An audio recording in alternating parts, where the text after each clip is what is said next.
Nós tursa que problema está super urgente, dus nos medo, claro, nos tem medo de papi de gente viaja, passou claro, e nota informação como que está muito público, pero está uma urgência tem sentido que é peligro que tem de água sushi, que tem volume demais para a capacidade da planta, então peligro para nós bichos, né?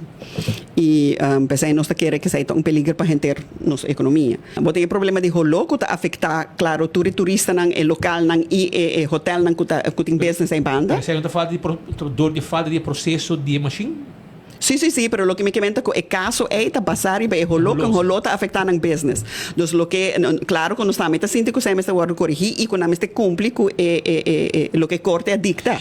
¿Cierto? Lo que no me ya, pero si no hay derecho a planta, hopi tiempo pasar, no lo está en situación aquí. Entonces, aquí está hopi años de negligencia que pone cuando se llega a la crisis aquí. Você não atende de $20 quando que cobra? Para cabeça, cada turista, quando paga e... Inoficialmente, eso es lo que nos atende, pero nos no mira ley ainda. Entonces, el ley no llega, el ley no está público ainda para nos mirar la realidad de la ley. Como você tanto compartilha, que você pensa nisso aqui? Passou na final, você ainda E teve um aumento de gasto. Sim, tu imposto. Se está imposto para nós, ou imposto para um turista, está vira drempel. Não? Tur imposto é drempel. Dus que sei que me comporta gente da bisa, ai não, essa aqui tu tem que muito para mim, para cobrar um ticket de mais. Ou imposto mais, me nota gusta, me nota vai, dus para imposto para turista, turista também por bisa, ok, eu vou essa aqui tá de mais, não? Me tá vai outro caminho.